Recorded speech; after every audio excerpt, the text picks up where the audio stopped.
PS4 and Xbone. Shout out Superman 64. Hi Clark, how are you? Good to see you. Haven't seen you since college when you lasered that professor. But there definitely weren't nearly as many big budget AAA busters. You know, Big Rigs is barely comprehensible, but that game was made by one man in a pond, not a giant. To be fair, Bethesda has been making broken video games since its inception.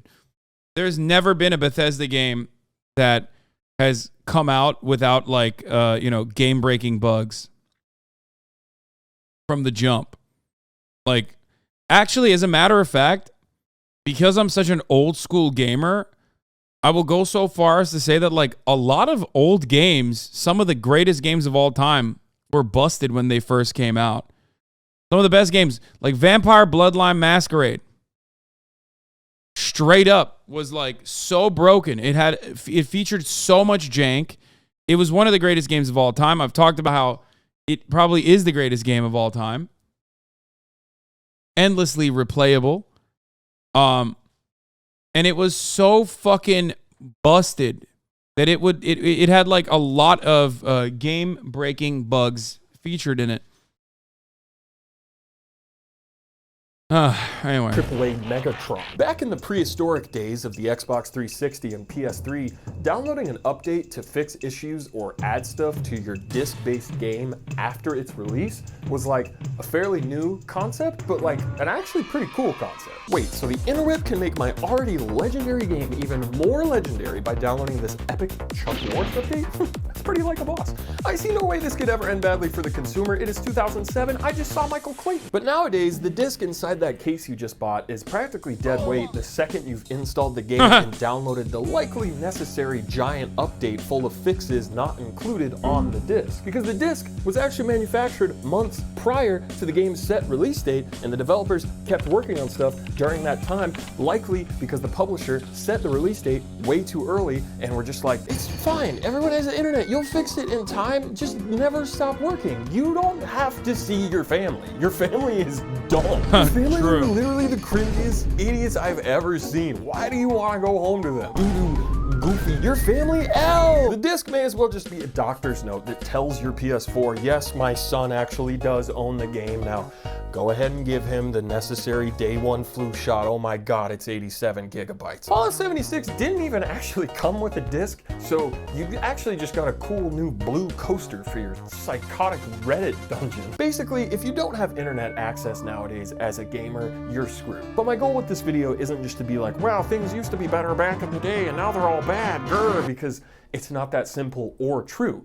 Big budget broken video games exist for a lot of reasons. The first one being making video games is just really, really hard. I have been openly critical of many big budget AAA games on this channel, but I hope that I have always made one thing very crystal Pepsi clear. A lot of very talented people work very hard for very long, crunchy Nature Valley hours to make even seemingly simple stuff like this possible. And it's crazy. And in order for a game to be even considered pretty good by the general public, gameplay, sound, story, characters, performance. Controversial take, possibly. I think Red Dead 2 is the greatest single-player game of all time. With one exception. Its original, its like first mission is so unnecessarily long. Like so unnecessarily long. That is the only hurdle to overcome with respect to replayability. What do I mean by this? The fact that there are still, to this day, new sequences that go viral on TikTok from a game that is so fucking old at this point that no one had ever seen before, like little Easter eggs. No single player game has ever created a living, breathing, open world like RDR2. I guess with the exception of Skyrim. Fair. Also one of my favorite games of all time. And also Breath of the Wild.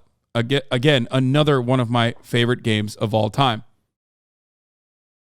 Like you're describing some of the, these are the all-time greats. We're talking about single player, by the way. But I do think that Red Dead Redemption 2 is up. It's the best, I think. It's the most lifelike single player open world I've ever seen.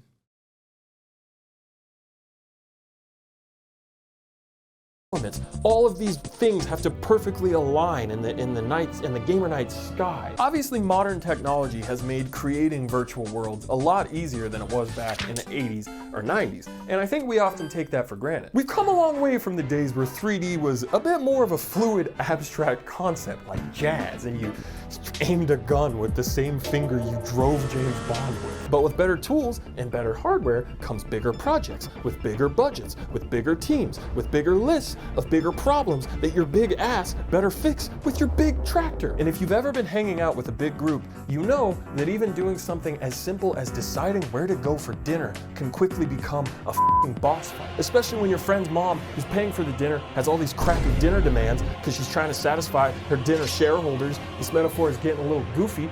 I think you get the point. I know half of you are just thinking about Michael Clayton still. So I think the first obvious reason for AAA games releasing in a broken state is that game development is just insanely hard and requires so much dedicated collaboration and efficient time management, and it's a miracle that any video game ever gets finished and even exists at all, and all video games should go to heaven. The second reason I agree. is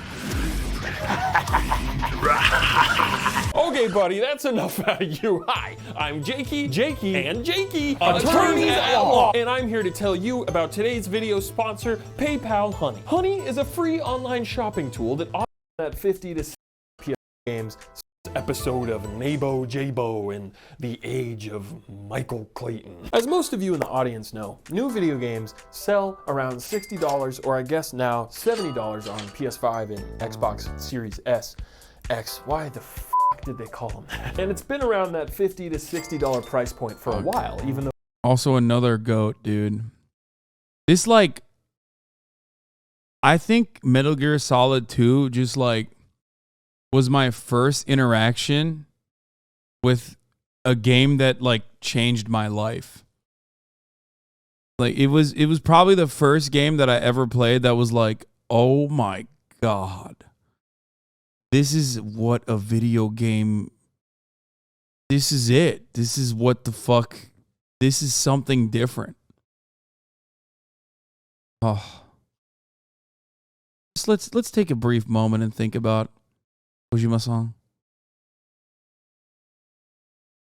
What's he doing? What's he up to? I hope he's happy. Kojima-san, I love you.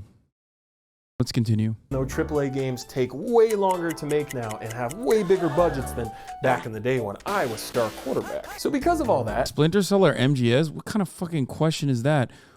What? Metal Gear Solid, dude. What are you talking about? I mean, I loved Splinter Cell, but what? What?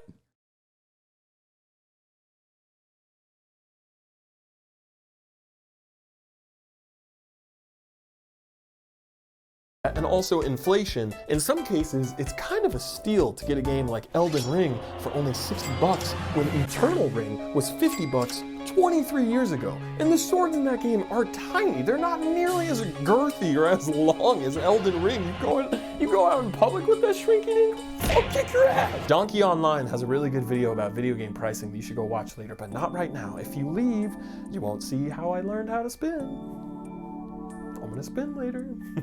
You're gonna wanna see that. So if you're a company whose main priority at the end of the day is just to generate as much profit as humanly possible, why not cut a few corners, you know, assuming that your reputation isn't all that important to you. Because if it's a choice between A, spending millions of dollars for every month that you lengthen development time to ensure that you release a relatively bug-free and finished product, and hope it eventually pays off because lots of people recognize that it's good quality and buy it and sing your praises and you win awards at the big show and Jeff goes, oh man, your game is so big, it's the biggest game I've ever seen, which is all a very big gamble. Or B, set a very unrealistic release date that you know damn well you will not make and force your team to crunch their asses off only to still release a broken game that you'll maybe eventually fix with a giant update long after release and after you've already made all your money. And to make sure you definitely see a return on your giant investment and satisfy your investors, you do all these pre-order bonuses and fancy trailers with celebrities just to guarantee that people buy your game before. God, hot take number 2, Cyberpunk was such a good game. Such a good game. I don't know how the fuck I was able to play it. I had issues, but like very limited ones. But then also like very obvious ones that everyone experienced, like the cops materializing out of fucking thin air. But it was such an awesome universe, dude. Fuck. God damn it, dude. Man, it was a good ass fucking game. God, I love single player games so much. Love single player games. Because you played on a relatively beastly PC. Yeah, I did. I did play on a very beastly PC, but even then, a lot of people were saying that it was like, you know, broken for them. You know what I mean? Before gamers can even know that the game is busted as hell because you've also made it so that no publication can drop a review for the game until the day the game comes out, which should be illegal. Yeah, if the only thing you care about is sales in your quarterly reports, you're definitely planting at bomb site B. Just like Ubisoft and EA and Bethesda and Square Enix and Activision and CD Projekt Red and Microsoft.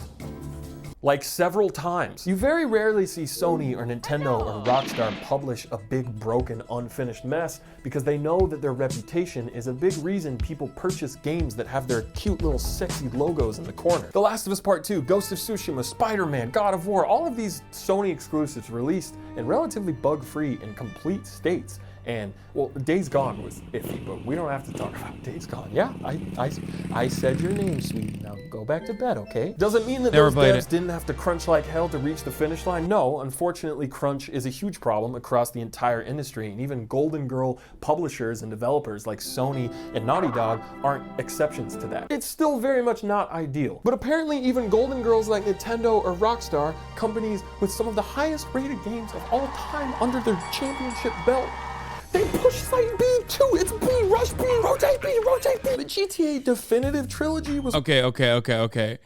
Grand Theft Auto now, or Rockstar now is like, let's not even talk about it. Like, it's just, there's no better representation that like capitalism ultimately ruins art than motherfreaking Rockstar and what it has turned into. Grand Theft Auto Online gave us No Pixel, which I love, and I think it's brilliant and it's awesome. But it also basically bricked Rockstar's development, okay? Like, it's just, it ruined it. It ruined it. They were like, oh, shit, dog, we can make money without, like, really doing too much? Are you kidding me?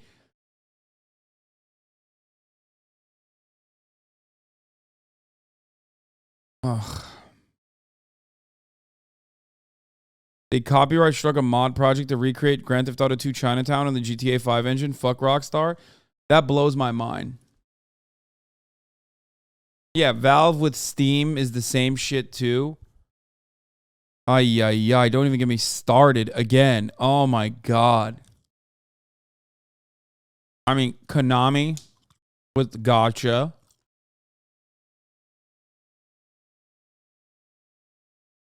Or pachinko machines or whatever the fuck they do. What is the gambling shit that they do?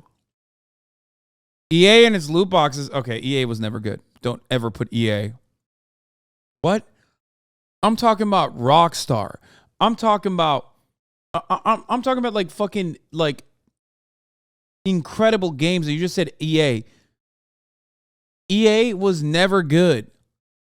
EA has never been good, and it was never good and you're fucking shut up. I hate motherfuckers who love Madden and shit, dude. It's like EA is what ruined the gaming industry. The reason why every game is now basically the same with like reskins is literally because they looked at Electronic Arts and were like, well, that's the most effective way to churn out product that is exactly the same that people will shut the fuck up and consume. EA is literally what every other company turned into, which is why it fucking sucks.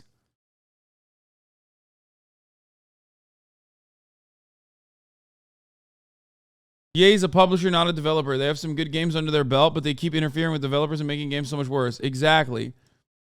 And as far as developing games or having people develop games under their banner, their style of like game development is what turned Ubisoft into the company that made Assassin's Creed to the company that made Assassin's Creed 1,000,000 times over. Holy shit, make a new fucking game, guys. Oh yeah, we'll make a new game. Just kidding. It's still basically Assassin's Creed, but now it's in the future. It's basically Assassin's Creed, but like, you know, with like different skins.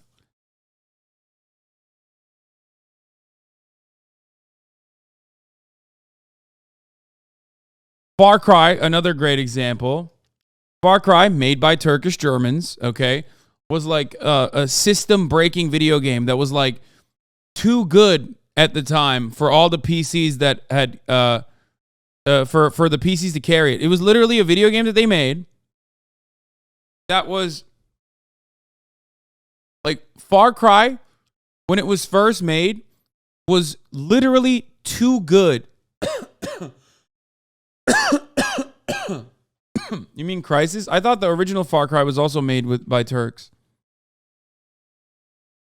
That was Crysis? I thought the original Far Cry was also made by Turks, no?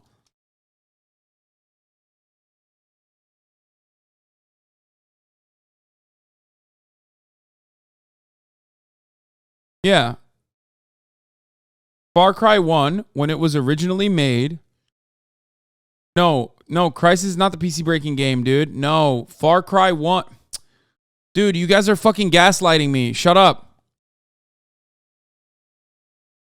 Yes, Crysis was from the same team. This chat is too zoomer to remember. Yes, Far Cry 1, when it first came out, was literally like not working on benchmark PCs. Okay? Far Cry 1, when it first came out, was the original PC killer. None of you motherfuckers remember that because none of you motherfuckers were around back then. You were literally semen or maybe protein in your father's ballsack. Okay? The meme is, can it run Crysis, not Far Cry? It doesn't matter what the fucking meme is. Holy shit. When Far Cry first came out, it was also literally, oh my God, people are saying it was Crysis. I'm going to lose my mind.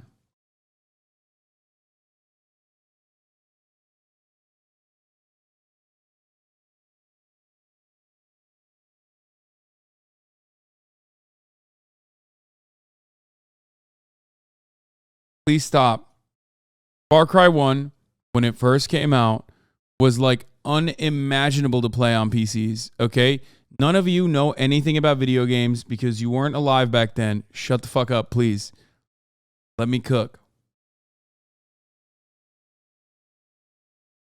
The same developer worked on both Crysis and Far Cry 1. It was developed by Crytek. Yes, Crysis itself was also a game breaker, a PC breaker, which is why when it came out, the Will It Run Crysis became the meme.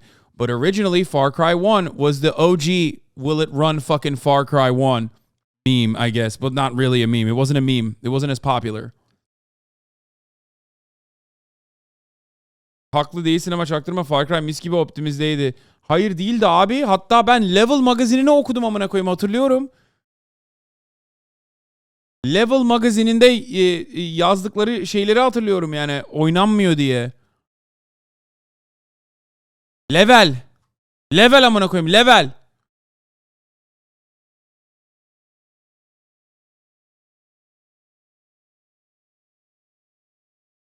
Anyway. I remember senden de boomer'ım King. Evet ama bilmiyorsun galiba yani.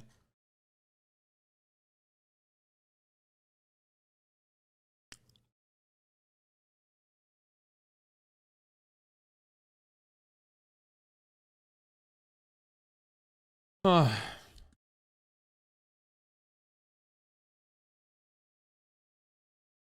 I love the people that are saying, but will it run Crisis? When the fucking first game that came out 3 years prior literally had the same engine. Like, do you not understand? Look, Crisis was released on November 13th, 2007 by Crytek and EA, okay? It was then developed on the latest version of the Cry engine, which also powered Crytek's first title, Far Cry.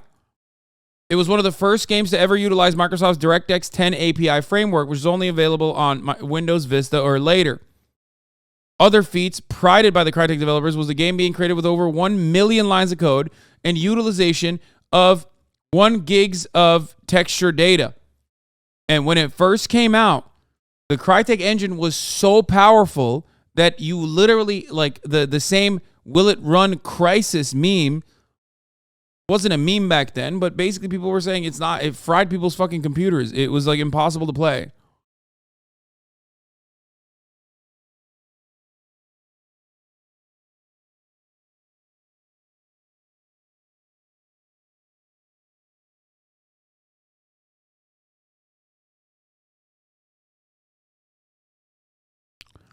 Okay.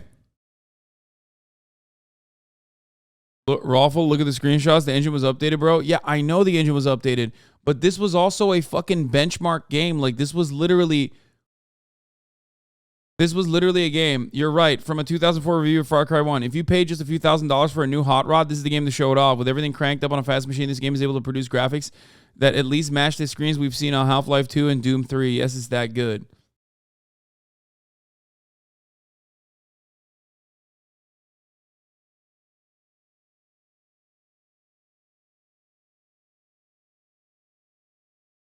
Maybe you and your friends made jokes about Far Cry, but it wasn't a widespread meme like Crysis was. That's the point. I'm not saying there was a meme around it. I'm saying that at the time when Far Cry 1 came out, it was literally also a fucking insanely hard to run game because it was like revolutionary. Why are we fucking stuck on this point? This shit sucks, dude. We're talking about 2004. Half of you motherfuckers literally were not alive.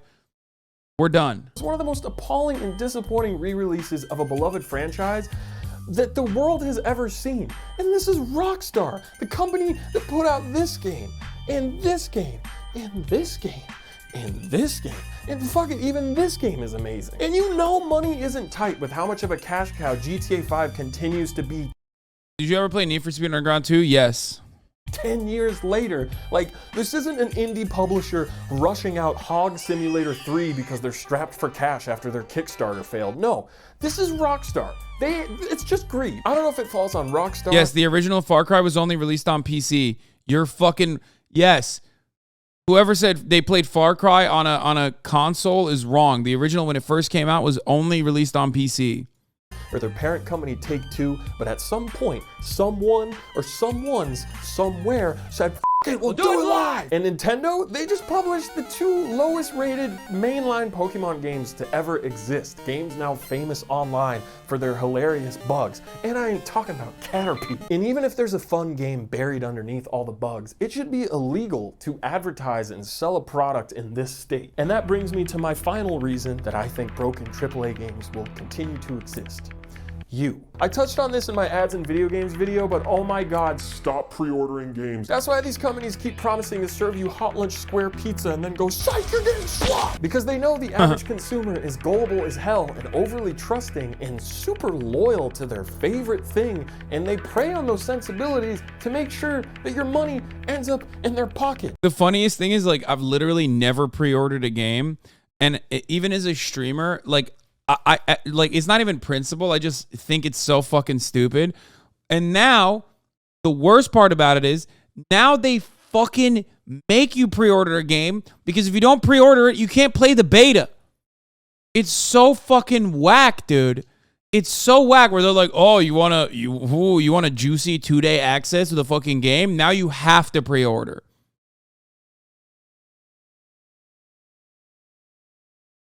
It sucks.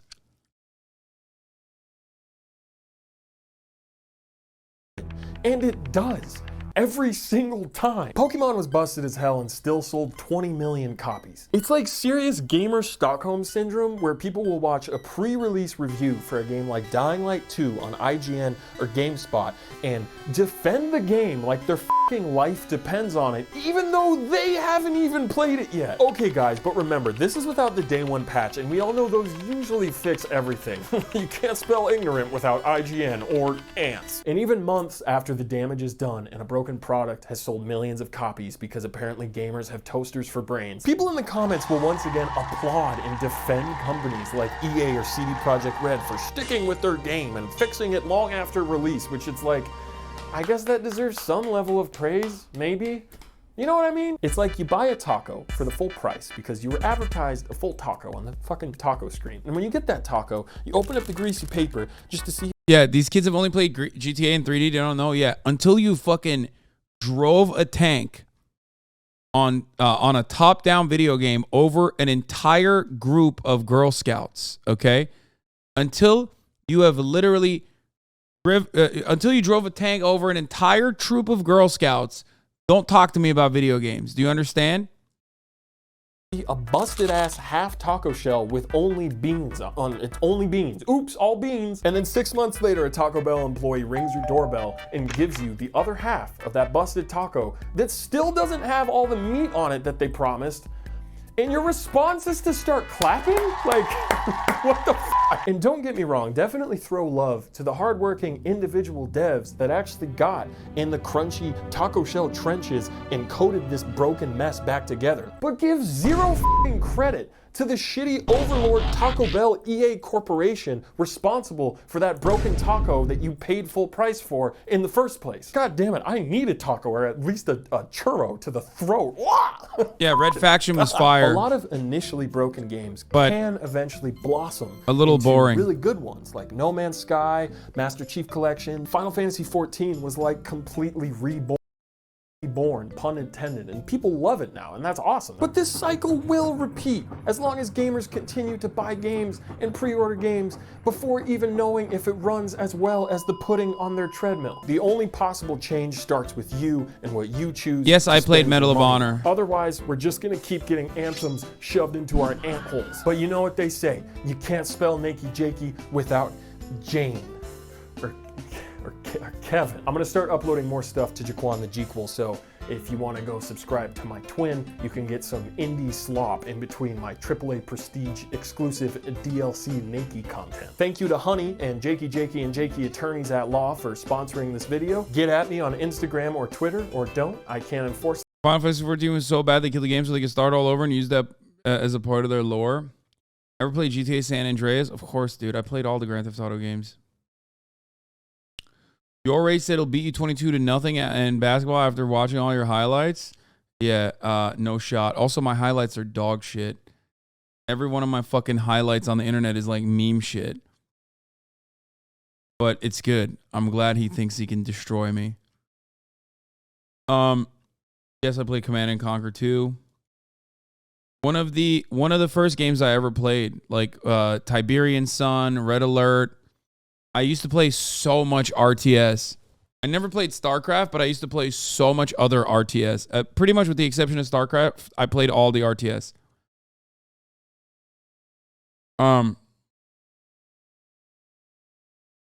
Age of Empires, Age of Mythology, all that shit. Like the fucking Canada Bear with the lasers or the super fast car. I even remember the cheats, dude.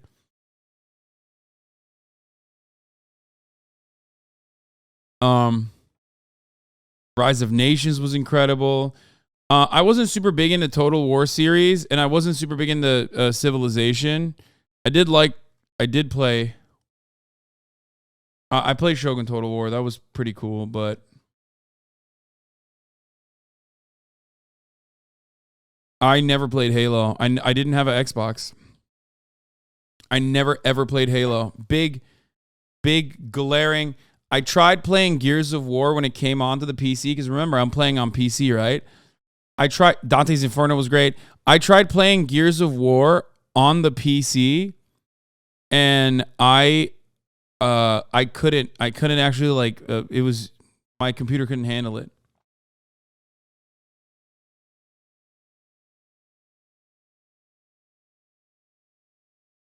Yes, I played Devil May Cry.